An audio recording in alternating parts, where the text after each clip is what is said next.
right, this is Tariq McGilberry, drug and alcohol counselor. This is a podcast of DaBear Truth. On this channel, I'm gonna be talking about different things as far as clinical social work. That includes therapy, that includes civic engagement and policies and different things like that. Right now, I'm just, like I said, starting off. It's like a freestyle session, just introducing the channel to everybody, the world, and stuff like that. Like I said, over time, I'm gonna be touching on different things from different therapeutic practices to different community things, things of interest, things that I think might be beneficial. And hopefully over time, we'll have other people join the podcast and discuss different topics. You know, eventually I want to get into different things. I had planned a book, I guess you would say a self-help book, as well as like a maybe a journal article. The book I wanted to focus on like, basically different outward signs of anxiety and depression. They always say everybody's familiar with the symptoms and stuff like that. When it comes to depression or anxiety, I think a lot less is focused on the external responses to those mental health symptoms, such as the aggression, the irritability, stuff like that, stuff that where trauma might have happened and it manifests into an anxiety disorder. And there's different types of anxiety disorders that everybody's familiar with social anxiety. There's also a separation anxiety due to like a trauma with attachment. There's different things that can spawn from a trauma. Like I said, it could end up in depression, but even with that depression, like I said, we all know when it comes to depression and anxiety, we all know that depression, real telltale symptoms are low motivation, low energy, sadness, melancholy, stuff like that. Like when I say low motivation, sometimes you might not feel like getting out of bed for hours or days at a time. And those are the more familiar symptoms. But when it comes to things like the agitation and the anger and aggression that I think are less commonly known or commonly really connected with depression and even anxiety. Like we all know, like when you have a panic attack or anxiety attack, or when you get anxious, your heart could start to race. You could feel extremely nervous, or you could feel scared or whatever. But like I said, there's aggression and irritability that comes with that. And even with trauma, a symptom of trauma could be those things, along with like hypervigilance, with people often confuse hypervigilance with paranoia. And I feel like, that's understandable. But at the same time, when it comes to that hypervigilance, that's that heightened sense of alert that costs constant feel of danger, even when there isn't any danger present. So, my book was really going to be and will be, when I start writing it and try to publish it or whatever. But right now, like, I'm dealing with some other stuff that I really want to take care of before I delve into that. But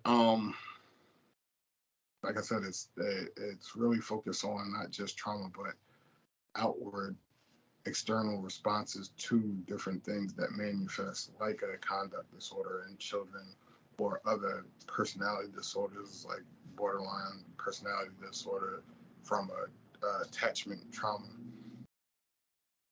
separation anxiety, or something like that. Like people, people might be quick to label somebody clingy or this or that, and it could be a lot of things that stem from that, or contribute to it. It could be insecure attachment with a parental figure. It could be negligence by a parental figure. It might be due to substance abuse and the absence of a parental figure. It might be from like a death in the family, grief and loss that might manifest in a different, even grief and loss in itself. It can manifest in a different things. You might have an anger issue. You might have a detachment. Even with a more detached attachment, that can spawn off detachment. Like you really don't have a connection, anything, but you become self-reliant. You become, I would say, more independent. But it might cause problems in your interpersonal relationships. It might cause problems in your interpersonal communications. You might be quick to cut somebody off. You might be afraid to let people in because you have experienced loss and you try not to re-traumatize yourself by your defense mechanisms being detachment. So it's a lot of different things, and like I said, with that detachment could be caused by a grief and loss trauma. It could be caused by I don't want to say a neglectful parent, but that could definitely cause it. But like standoffish or detached parents, like some parents are overbearing, some parents are give that middle ground, and some are just not mean. But there are some that are neglectful, and you might not eat, and there's food in the house when you're a little kid. You might lay in your waste, uh, and regrettably, that does happen. But when I talk about the book, it's like I want to focus on things that might have happened, different aspects of traumas that might have happened that then manifest into different symptoms of that really focus on external responses. Like I said, a lot of times we might just see a kid, especially if you aren't trained to notice different things and stuff. Like I'm not saying that everybody won't notice them, but and even with that, when it comes to the family dynamic, sometimes you gotta look at desensitization due to uh, presences of certain things in environments, and I'm not saying that's a good or a bad thing, but some people only know what they know, and that's in the literature or whatever.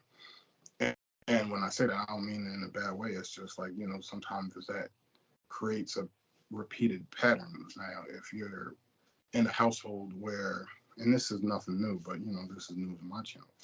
So, and it's my perspective, and like I'm gonna be touching on some social economic things. I'm gonna be touching on some uh, effects of trauma and family dynamics and different things on individuals in the inner cities and urban areas, and how my lens views manifestations of different I'm not going to say symptoms, but different behaviors and responses to the environment.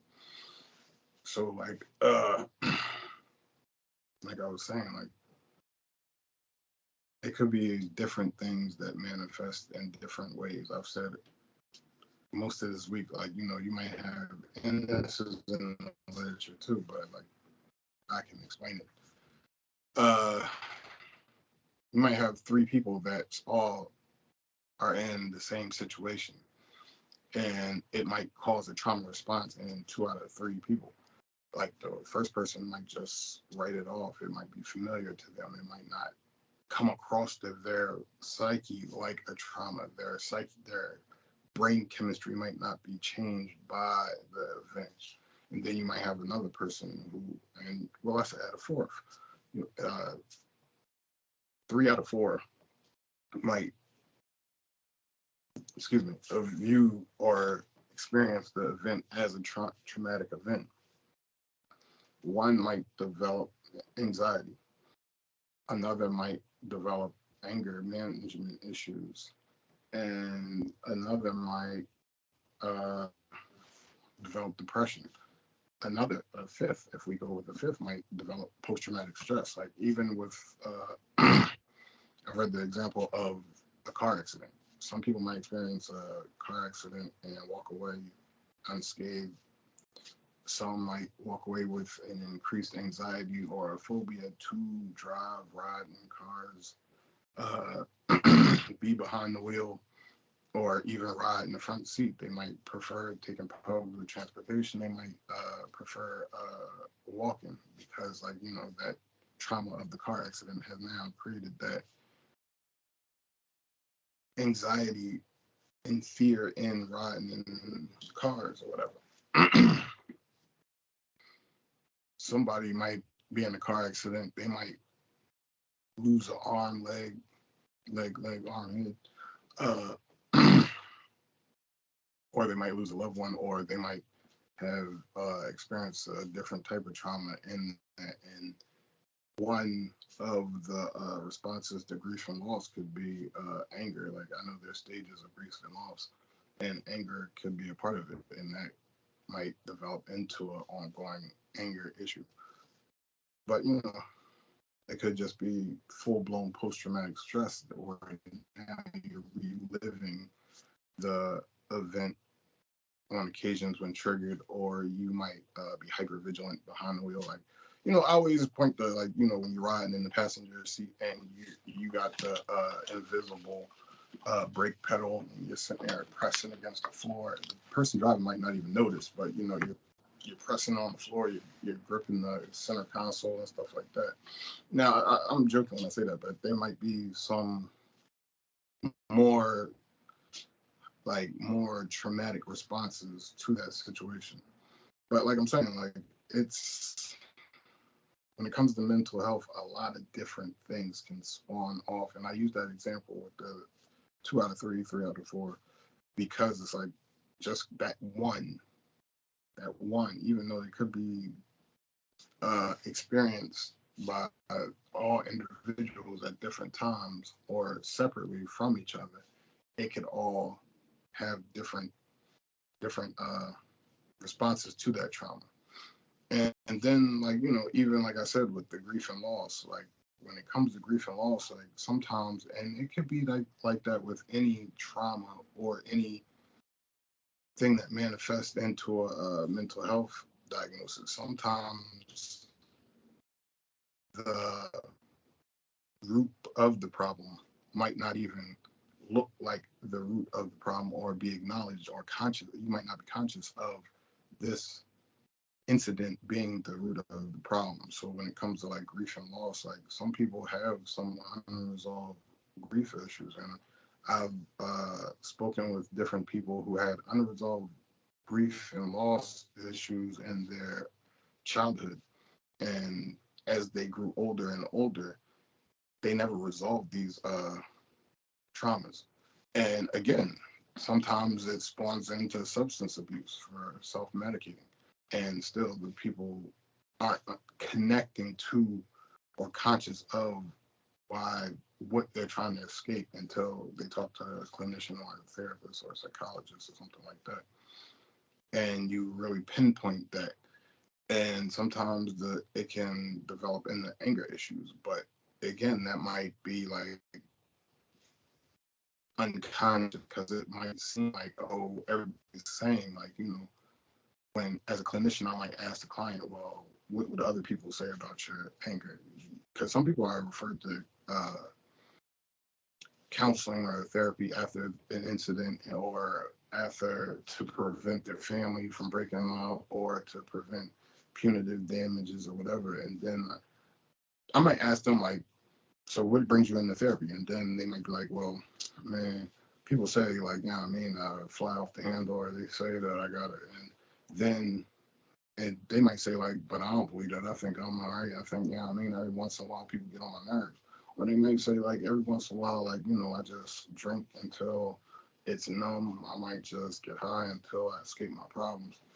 And then I'll be like, all right, so if that's what people say, tell me how people would describe it. Like, it's obviously a problem for people, for them to bring it to your consciousness or your attention. Tell me what the people say that what would they say you need help with? And then they might open up with different things.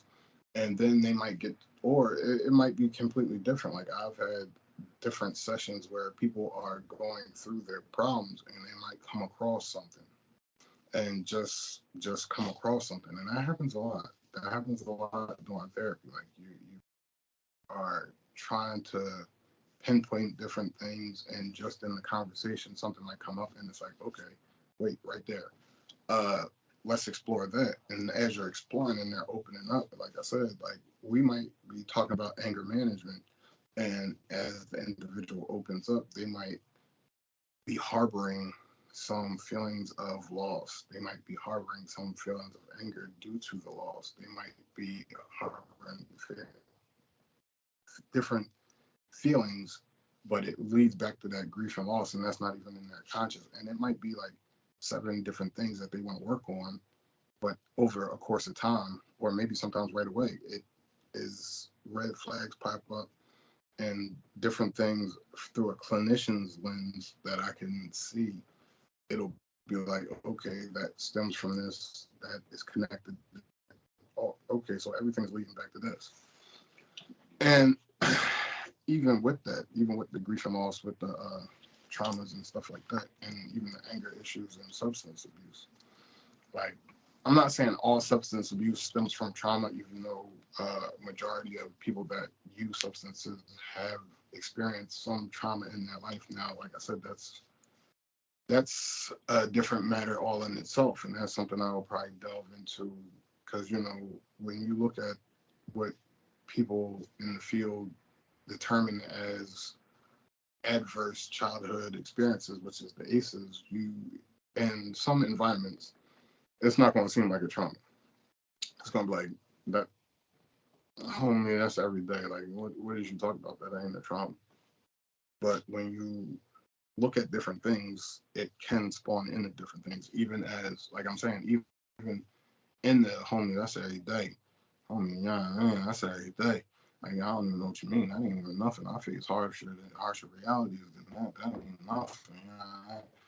But the thing is, like, it can still contribute. Like, even when, like, when I'm working with kids, and I've sought supervision on this, because, like, for me being me knowing life as it is in my life, uh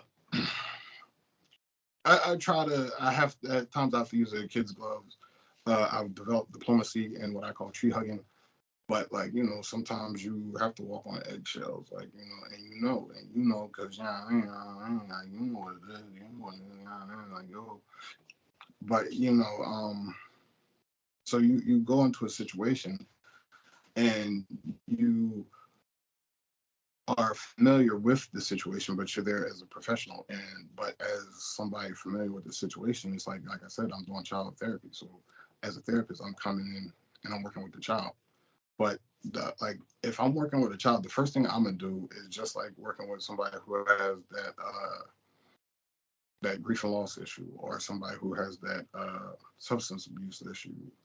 I'm probably gonna, instead of asking them to, because they're, in those cases, they're probably older individuals.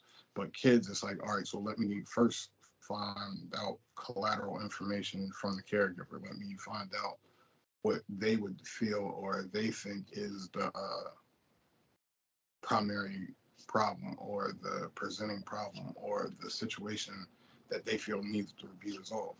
So in doing that, like, not only do you find out different things, but you start to develop a rapport with the caregiver, because, like, that might be a real crucial ally in dealing with this thing, and that's dealing with this problem. And then that's going to be somebody who you report to, or you make sure that whatever homework you're giving to the individual, the client, child in this case, is followed through on, followed up with, kept ongoing. And you also provide, and that's where the shaky ground comes in.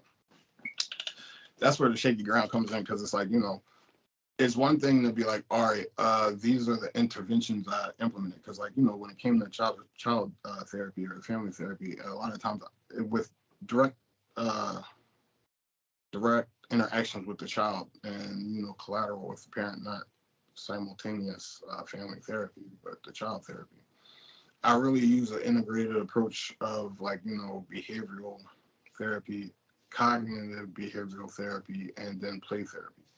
And the reason why I do that is because I think that's like, before implementing my own styles of play therapy, I observed play therapy being used.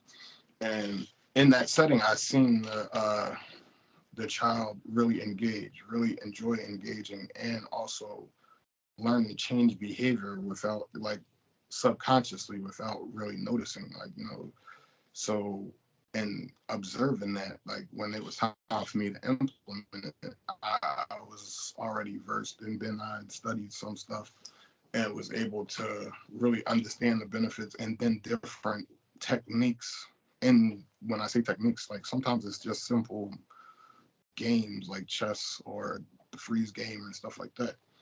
And then, like I said, like, with that, I usually incorporate the behavioral therapy, because then that you can introduce reward systems. You can, and not really, like, I was talking to a clinician earlier, and like, I forget what they said, how to rephrase the word punishment, but you could use consequence, but I think even they said that it was harsh.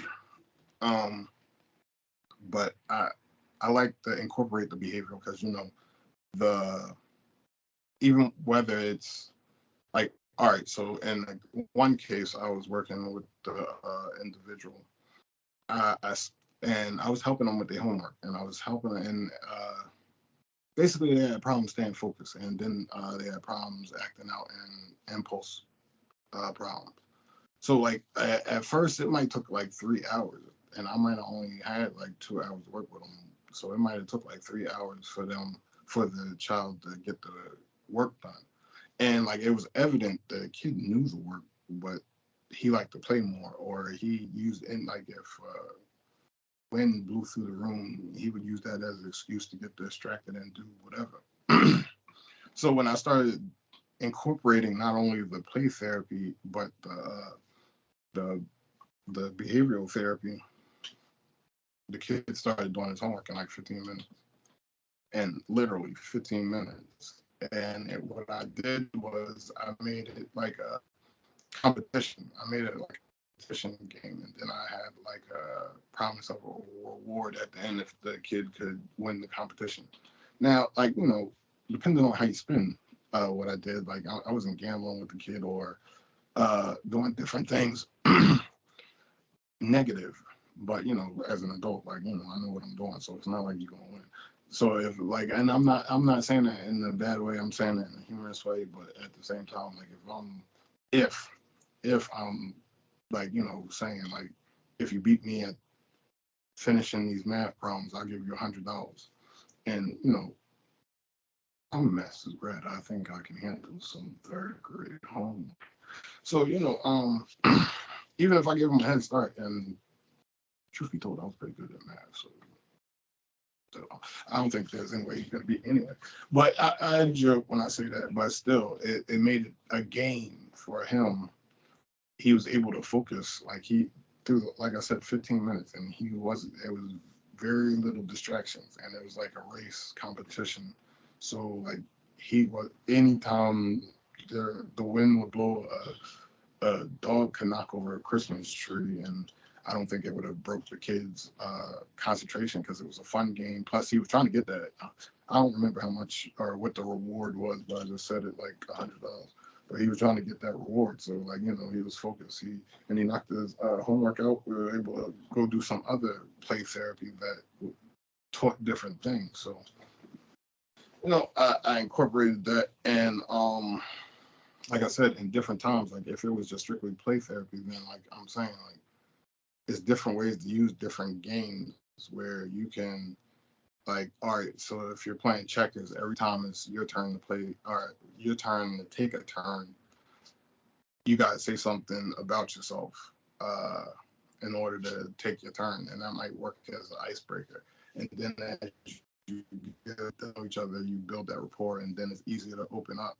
And like I always say, I always preach consistency. Unfortunately, over the last 3 years, like at one spot I was pretty good, but then over the last 2 years I was working temp service, and I haven't been able to build a consistent, caseload, and not disappear or whatever, and be able to form that therapeutic alliance that is good for, like, trust uh and openness. Like, you get what I'm saying? Like, when it's a revolving door, it's hard to stay focused, it's hard to stay motivated, and it's hard to continue to open up to the next person through the revolving door. So sometimes that can cause relapses, it can cause uh detachment from hope, I guess you would say. I don't know.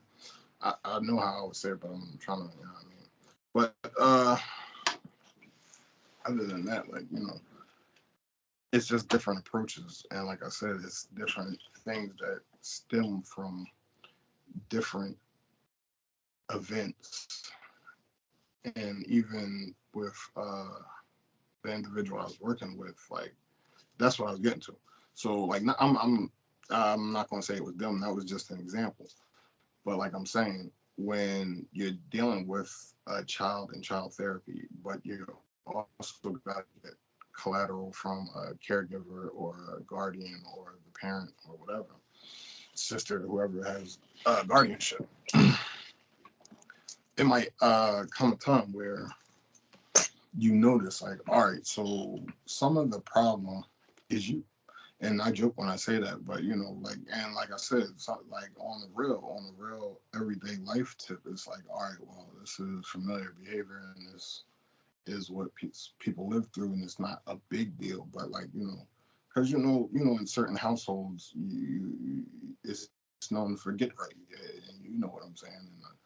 In more urban environments, it's not child abuse or abuse, but like, and I'm joking when I say that, but some people might tighten you up, some people might give you some get right, uh, but through a clinical lens and reality, sometimes, and like I said, people respond to different things, different ways, because some people will tell you straight out, I'm better when I'm held accountable. Now, some people will say that, and then when you try to hold them accountable, they'll still rebel or defense mechanisms. And it's not that you take it personal, at least I don't. It's like, okay, like, I understand, but you still gotta, even as a clinician, you're gonna have to learn their personality and how to deal with it. But like I said, when it comes to certain things, like, dealing with that collateral or the caregiver or the partner, if it's a romantic relationship or a partnership or a business arrangement, whatever. Sometimes it's going to be like, well, homie, you here for them. Like, I appreciate the what you call psychoeducation. I just want you to fix them. I'm grown. I'm about to go get my grown on now. You do your job, and I'm joking, but like, and like I said, I'm not saying that ever happened, but I did seek supervision about that, because when you're dealing with a child, you're going to deal with different family members, and sometimes you're going to have to provide that psychoeducation, like, not only for, like I said, for those homework assignments from therapy or the interventions or whatever you want to call them, to be implemented, to be continue to be implemented, and to be implemented continually ongoing. So it's like, all right, so not only am I telling you these things that he has to do, it's like, all right, I'm telling you certain things you might have to change, because basically he's mirroring you. And even when he makes progress, he might backslide, or she might backslide, or the individual might regress because, like, pattern behavior, habits, habitual behavior, and this is what they see.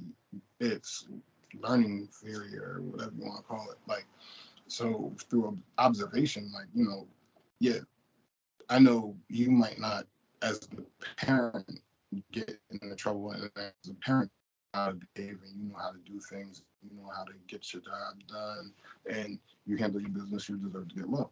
But at the same time, like, sometimes when you're trying to deal with anxious child, if you're trying to deal with a problematic child, if you're trying to deal with a child that has social anxieties, sometimes the aggression in the household might need to be corrected or worked on.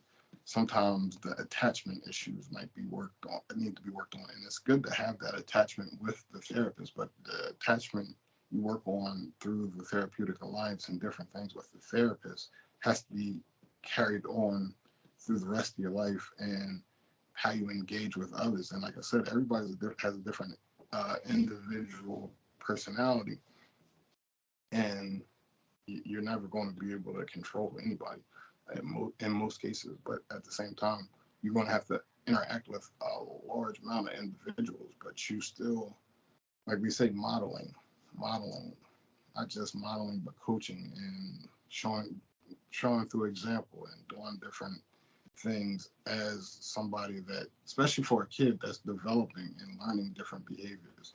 And I in no way am I blaming the parent for the child's behavior, but at the same time, if we want to sustain wanted behaviors and extinguish unwanted behaviors, it's still going to have to really change within the system, not just in the individual. Like, it's all good to change within the individual, but if different things are maintained that pretty much exacerbate or maintain that unwanted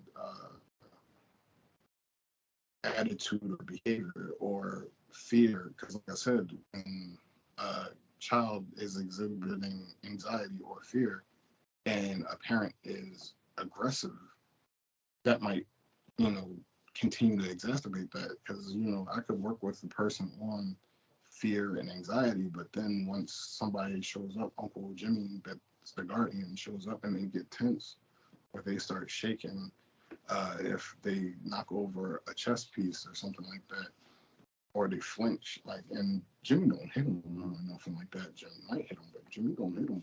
Uh, that's something that you have to work on, like, provide that psychoeducation, and that's in observation too. And like I said, what I really sought supervision on is, how do I approach the parent, knowing, because, like, in certain situations, if you're a clinician or if you're interested in different things, you're gonna know.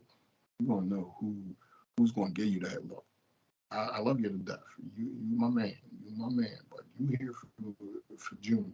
You here for Junior. You're not here for me.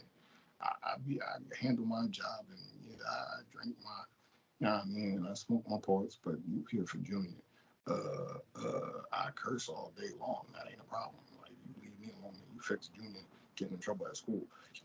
But and like I said, I'm not talking about anybody in specifically. I'm making up vignettes and case scenarios, like, except for the one person I told you about. But I was talking about the integrated approach. But like I said, not everybody's like that. Not everybody, but some people might be more sensitive than others to the psychoeducation in that dynamic. Like, when you work on couples, some people might be a little agitated, or they might be a little standoffish, they might be on guard, but that's probably because of their adult relationship. But it might, like, I still feel like, me as a clinician, I feel like working with, like, I get the rewarding aspects of working with kids, like, and like I said, within the last year and a half, somebody kind of changed my opinion on kind of changed my opinion on working with kids. Not that I don't like kids. I don't like kids. I'm joking. Like I'm joking. I say that because I'm not the type that's going to hang in the park and just play with random kids or stuff like that. But I'm joking. But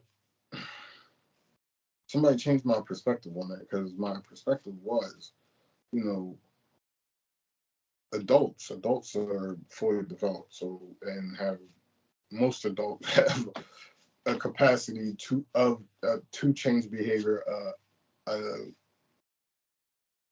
knowledge base that can really grasp the concepts behind the therapy, as well as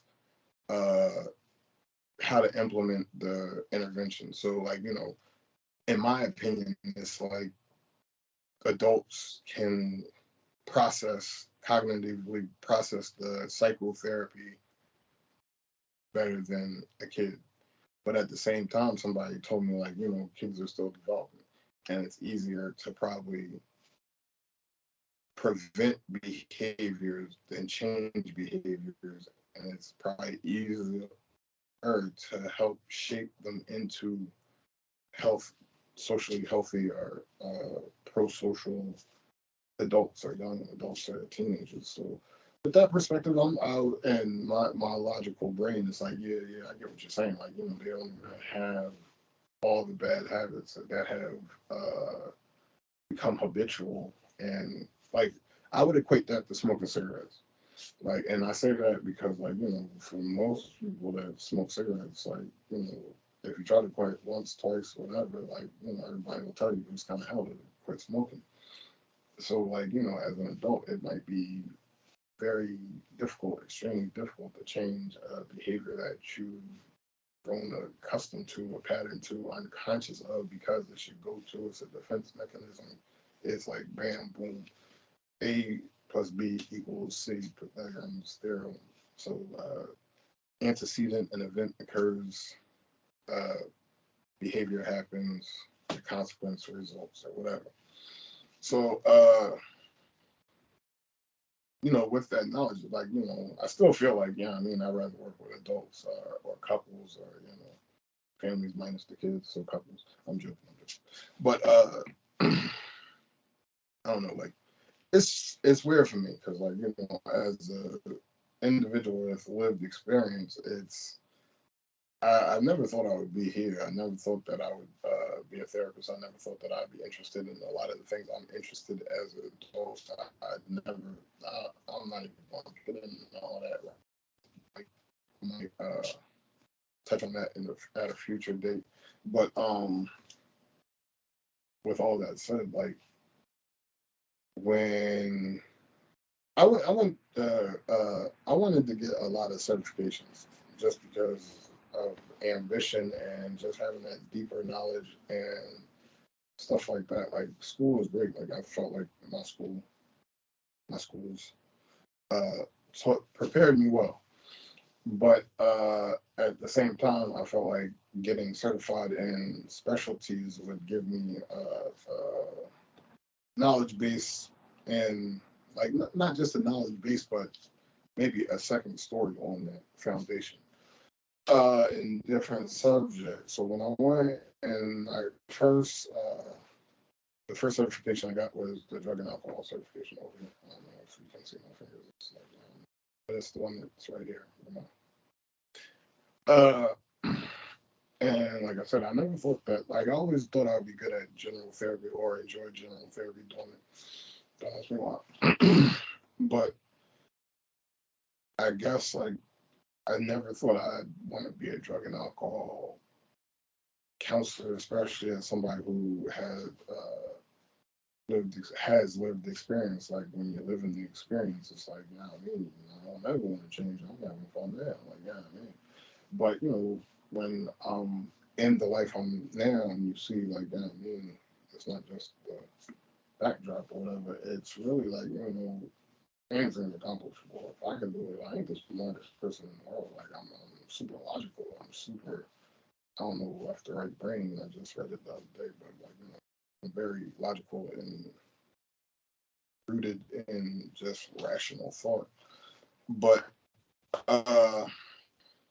analytic thought. I'm gonna change that. I'm gonna switch that. But analytic thought, analytic and logic. Like that's just how my mind works.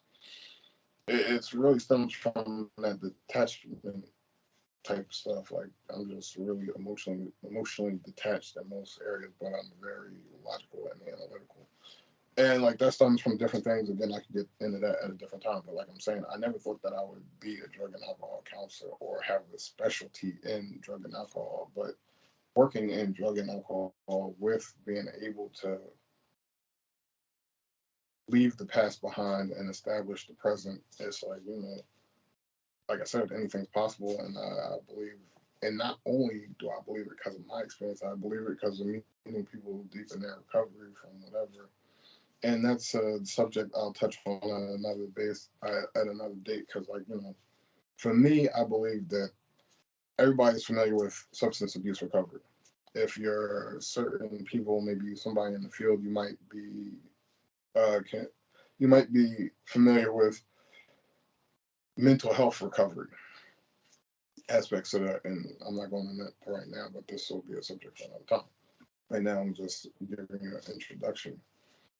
And then, like for me, I feel like there's recovery in criminology, because right now, I ain't gonna say right now, but a lot of times people who are in that criminal element, they use substances too. Some people, like I said, suffer from trauma. Some people uh, have attachment issues. Some people are financially insecure, and some people that social economics can fuel, like I said, anger, aggression, resentment, hatred.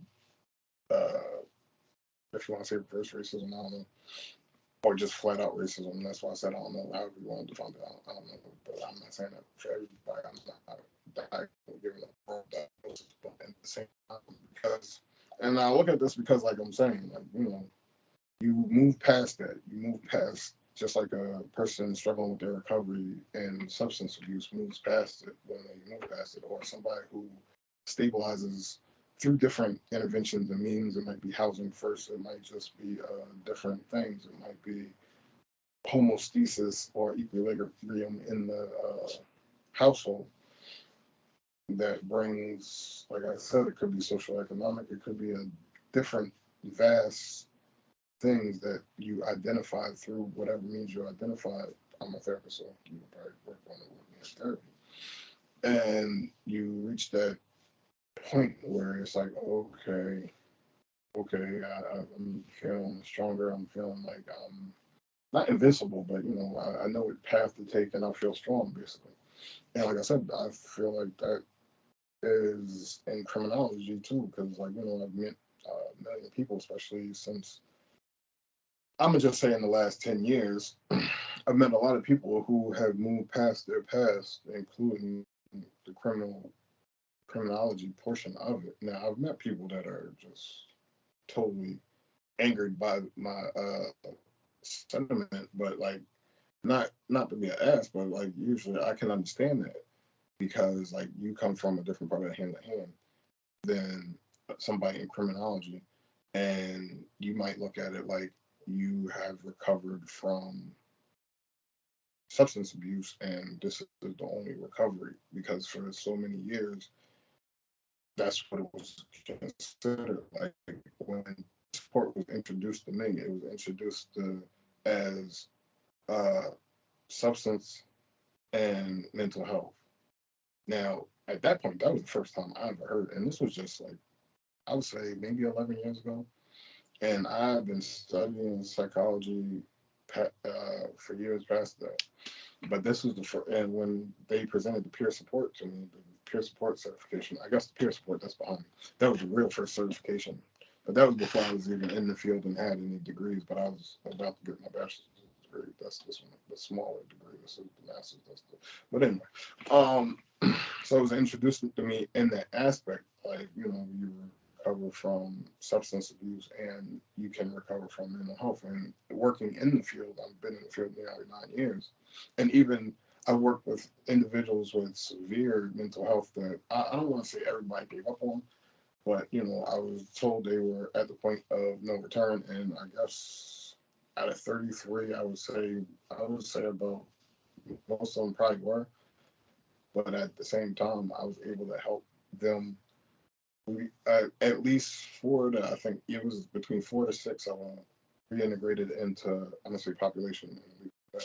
Now, and like I'm saying, that's not. I don't feel like that's any great thing that I did. I just feel like I teach the interventions. I support people in learning different things and implementing different things, and then they go off and do different things. But back to what I was saying. So when I'm not trying to diminish with what people that struggle with substance abuse go through. And like I said, as people in criminology, most people that are criminals smoke reefer, drink beer, do different things. Like they might not. And like when I'm talking about, because all right, in the literature, all right, so in the literature, and I'm about to wrap it up. In the literature, let me see. Let me see. I can't really pause it, but I don't think so. I'm about to wrap it up. In the literature, I'm gonna try to see what I can do so it doesn't cut off in the middle. I'm sorry. Getting better prepared. But in the literature, it says like it's not good to distinguish between substances. Like if you don't want to say, and I agree with that, you don't want to say, well, I'm just an alcoholic. I'm not like them. I'm just a I'm just a reefer smoker. I'm not like them. I just use cocaine. I don't use and I agree with that. I don't think you should, especially in a group dynamic. Now, the reason why I have to be transparent is as a therapist with lived experience, I'm not going to lie to my clients. So yes, I've lived experience. Yes, I've used substances. I don't want to say DSM-5 diagnostically. No, I have never reached full blown addiction criteria by categories, and like I've never put substances in front of my job. I've never damaged relationships due to. Now these are criteria in the DSM-5, but like yeah, I've used substances. I don't really use substances anymore, but I say that when I say really, I'm saying like I drink every once in a while, but I don't smoke reefer or nothing like that. Like I've done different substances in the past, but I've never like the only thing I really liked was marijuana. Not even drinking. Like when I was a certain age, I was drinking every day and all day until certain points, but I never really liked anything but marijuana, and now I don't even smoke marijuana for like the last 10 years. For like the last 10 years, I haven't really smoked marijuana. So, like I said, again, I don't want to lie to my clients and say I've never touched anything, but I don't want to say I'm a recovering addict, or I want to use the right terminology, but I know that's common terminology, so I'm gonna use that. I don't want to say I'm a full blown addict either, because you might see me coming out of a liquor store with the brown bag and be like, "What's up?" Yeah, I was going home, and but I don't really do those things. But like I said, for me, even when we talk about DSM-5 criteria and diagnostics, it's like for me, if hard times fall on me, and I'm not saying that I'm going to go do anything, but when it comes to different things and criteria, like I said, the criteria for substance abuse, some of the criteria I just went over is has it interfered with personal relationships, has it interfered with work environment. Other criteria are, does it cause physiological symptoms like sweats and heart racing when you're absent of the substance. Some of the criteria is that withdrawal effect. Some of it is the urges and cravings. I think I can't remember. But like the sad part is like me as me and me like if you're familiar with my story, you know through the last 2 years I've been going through a lot of financial strain and stuff like that. I've been out of work for 2 years and I live alone. I don't have a girlfriend, and like anxiety for me is like financial responsibility, and usually the way I handle that is staying on top of my finances. Delegation is an anxiety for me because, like I said, if you know me and you know the situation I'm in, it's hard. Like, as somebody with lived experience, I already had trust issues because I was living in the lived experience zone where trust isn't something that comes like with the territory. But and that's just life. I don't blame the life for that. That's just the life. Like, and I was in the life, so like for me, as that analytic realist, like I felt like back then, even back then, it was like, or back then, I would say back then, like I'm not to be trusted either. So that's how I always explain it. Like, it's not a shot at anybody or anything. It's just the life. But so like it's weird to me because like I'm out of that life. But even in the situation I'm in now, as far as the situation I'm in now, I'm not gonna go too much. I'm not gonna go on that at all. But hopefully it'll be resolved soon. It's like this situation, when it's resolved, I'm still gonna have residual trust issues. Like, not just residual, but like severe, and like it'll never come across like that. I'm not the type to take my problems out on people. Like, that's not to say I can't be triggered to minor verbal altercations that's not even recognizable unless you're trying to trigger me. Like, and that's why you'll get that, because you're trying to trigger me. But and I'm joking, but nobody's perfect. But like I said, when it comes to criminology, it's kind of at this point in my life, because like I'm going through this and I've been financially stable for a long time outside of that lived experience. And excuse me, the master's degree. I just got that like 2 years ago, and I've been going through this for 2 years. My face is unmanicured, and but I still, I'm joking. But so in a lot of instances when it comes to criminology, when there's times like this, when there's times of frustration, when there's times of, I want to say embarrassment, but I'm gonna say people trying your patience. I'm gonna say, like, when there's times of you know how to get money and you ain't got no money, but you don't want to get money the way you know how to get money because you like the way you're getting money, but you ain't getting no money. And I'm talking about in the current life.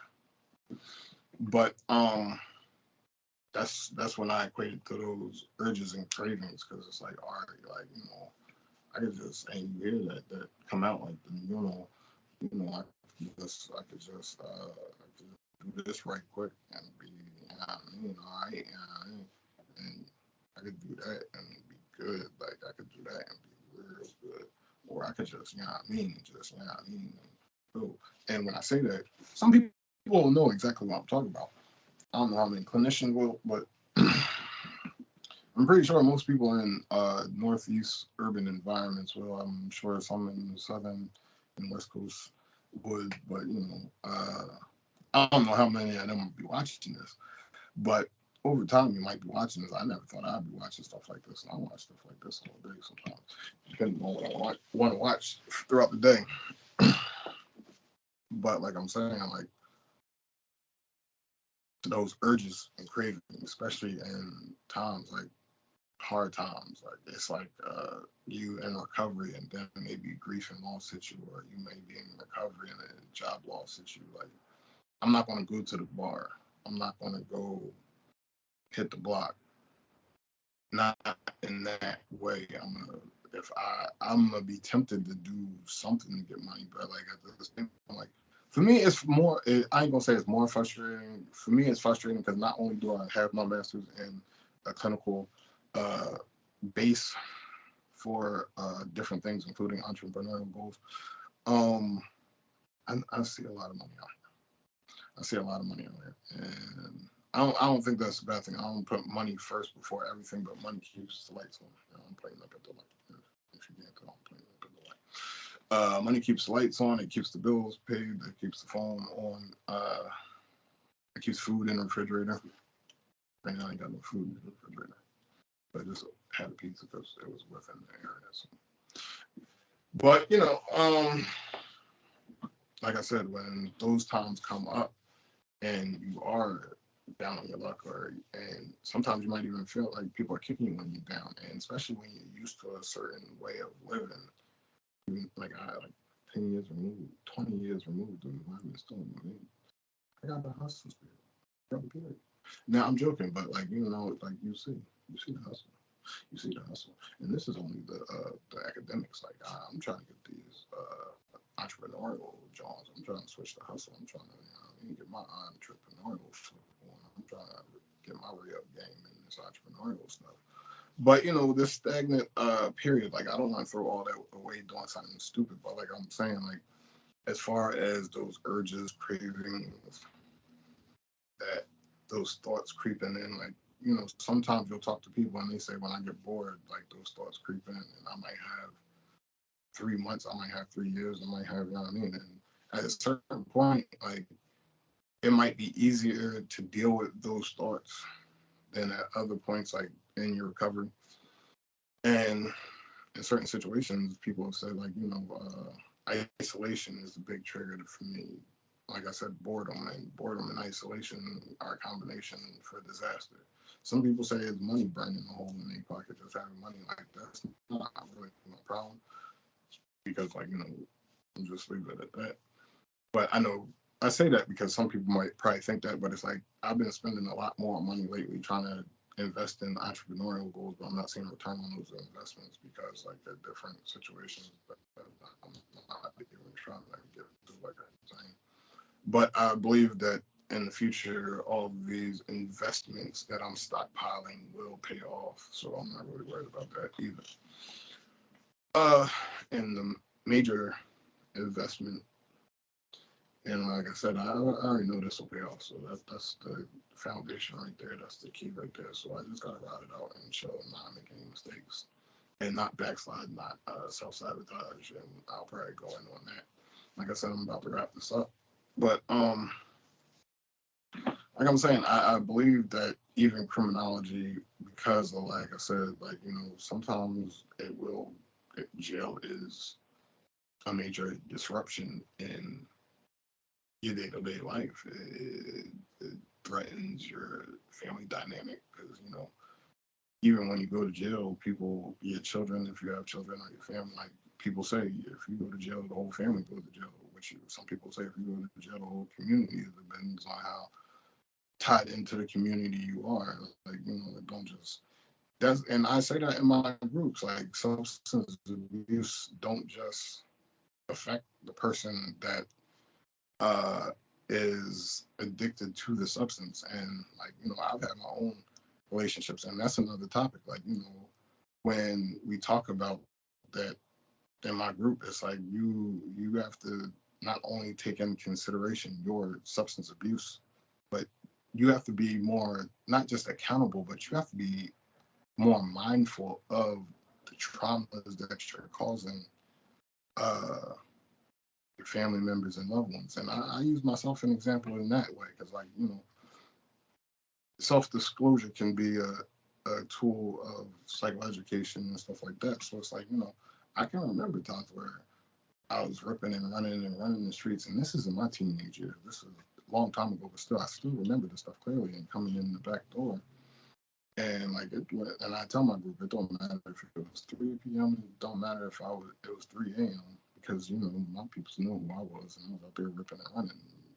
Since second grade, it was told me I'd be dead or in jail. So I have to remember that, and I have to remember that I wasn't the only one told that. So coming in 16 at 3 in the morning, like and like I say, it don't matter what time it was. My mom would meet me at that back door, but like I never was mindful of her thinking like, "Am I in jail?" Because like now, like even in mental health, it's like if one of our clients is missing, we got to check the hospitals, we got to check the police stations, we got to check different spots with the family members, all that. So, and we workers. So imagine your mom, sister, whoever really cared. Like some people, siblings care for, like, is stuck on like glue and love them. I ain't gonna say more than their parents, but you might have a closer relationship. But while you ripping and running, having fun and not thinking about stuff, it could be a wife, it could be, and that's why I say it. Like, you know, aspects of it is not just, it's not just user and user, but stuff. And like I say, I'll discuss at some point, do a reactionary video to this one intervention episode that I swear by at this point, because like it's basically it's 3 generations. It starts at the parents, it focuses on the main user, and then you see how it ripples from grandmom to mom to the destruction of the mom's kids. I'm not saying destruction, but the older son was basically like, you know, you could tell he had anger issues. We discussed that. He had dead eyes, black. It was like, you know, I mean, you could tell he was hollow. He had a lot of rage and anger, but at the same time, he was like hollow inside. And then the younger son was like 11, 13 years old. And he had found his, like, the older son had raised the younger son. And they were in the same house with the mom. And then the younger son had found his mom OD'd twice. And he had so much anxiety. You never seen a scene in that scene with him in that episode that this kid was not bawling his eyes out, not crying. And I'm not saying that's a good thing, but through a clinician's eyes, you could see how, and you could even see how the substance abuse and the traumas that the mom experienced from her father leaving and her mom being her best friend and not a parental figure. And at a young age, they go on a party together, and then she gets pregnant at a young age, and she loses the baby, which spawns off of the trauma. And then she was prescribed some medication, which then turned into, I think she lost a couple kids before she started taking this medication. And then she had her first son, then she might start having a couple other miscarriages before she started getting hooked to these pills. Or maybe she was hooked on the pills the whole time after she started having miscarriages. I can't remember, but I just know how the relationship with her dad, because she was tight with her dad. Her dad left. She started partying with the mom. Got hooked to substances after getting pregnant at 16, and then, you know, a child raising a child. Then like the child father, then the mom basically dead, and now he has this anxiety that, and he says during the episode, like, I fear like every moment that my mom's going to die. Like you see a little 13-year-old rolling his mom over while she sleeps so she doesn't choke on herself or choke on her vomit or just die in her sleep or whatever. And you see that trauma. You see how neurotic and anxious this little kid, and you wonder, like, without help, how is he going to develop? And that was probably like, I don't know when. I guess it was like 6 years ago that episode aired. I can't really be sure, but I don't know. But we'll dive into stuff like that. But like I'm saying, not to be disrespectful of traditional thoughts of recovery or people that have went in recovery. Like I said, the mental health aspect was check on me while I was doing the peer support. And then, like I said, I just see parallels, especially because, like I said, whether you're just a user, not to discredit people or nothing, hopefully you get your recovery or whatever, or you're a dealer that uses, like, you know, there's still that, I don't want to say symbiotic relationship, but still, like, you know, if you understand what I'm saying, it's two sides to it. That's why I say there's two sides that are hand in hand.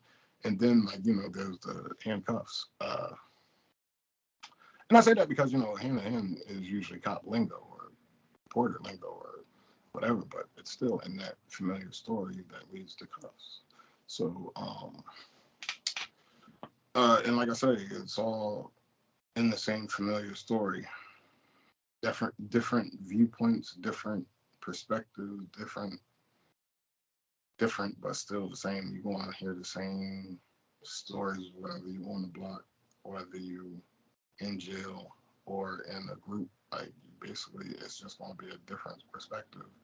And the only way you're not going to know the story is if you've never lived a familiar story. You're going to know the lingo. You're going to know everything. You're going to know, even if, all right, so Susie, she do, you know what I mean, Mike get down like, you know what I mean, Freddie over there doing this, you know what I mean, thing. So it is what it is, but, you know what I mean, they all doing a separate thing, but you know everything they do, and they going to know what you do, and it's going to be a familiar story in a different part of the city that you live in or environment you in. But when it comes down to it, it's going to be the same, pretty much stuff, same stuff. And like I said, when it comes to that criminal element, like I said, I've seen people find incomes, find ways of making money. And that's the thing, like, I don't know how many people could understand it out of that criminal element, but like when you get financially stable and you might not be a kingpin like you thought you was going to be in teenage years or whenever you was in that, but you might not be a kingpin, but like when you discover that stability of middle class or stability of whatever life it is, like I've seen people happy, like I've seen people happy, I've seen people stable, I've seen people not want to go back to the streets and they not entertainers or sports stars or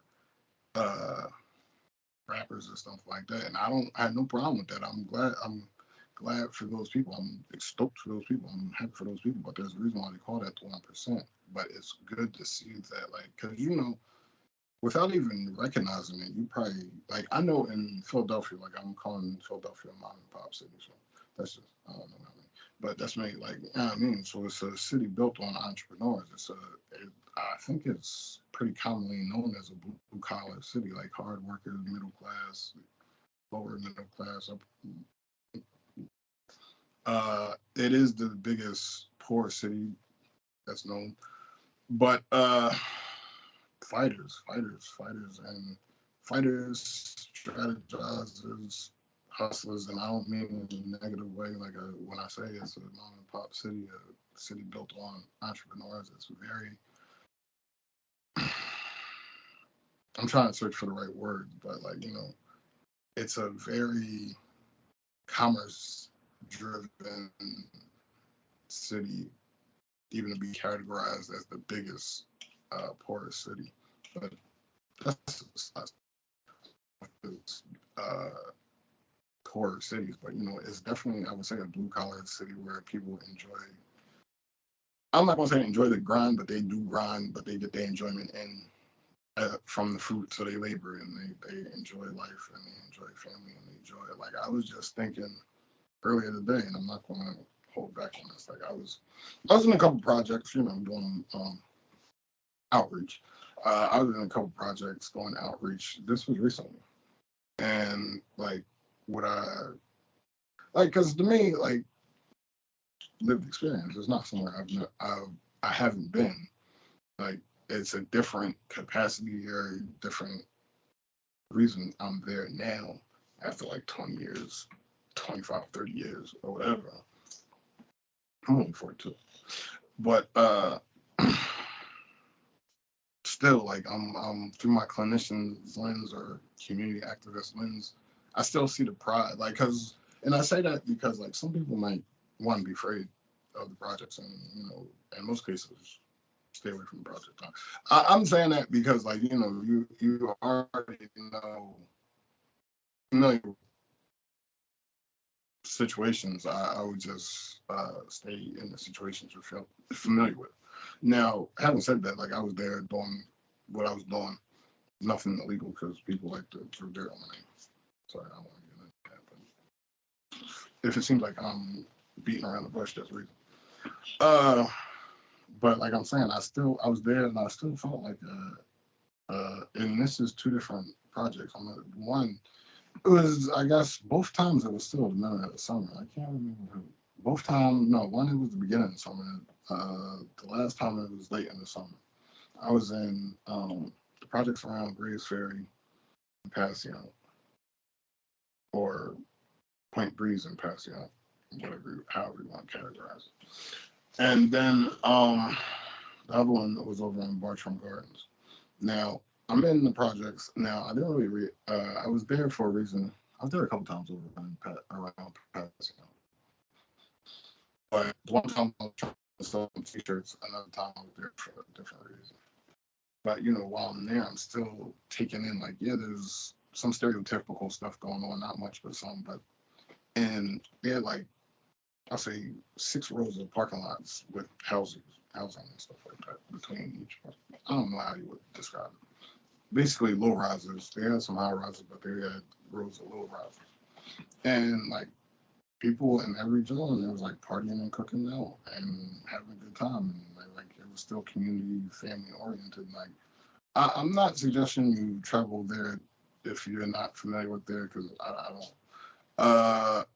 But at the same time, like I still observed. I'm not going to say like this. I don't know what to say, because like I don't want to just. But at the same time, there's still that humanistic element. There's still that sense of community, even in the projects, because I know the projects have bad names. It's just drug dealing and stuff like that. And even in Bartram Gardens, when I was down in Bartram Gardens, I was promoting businesses I'm trying to do.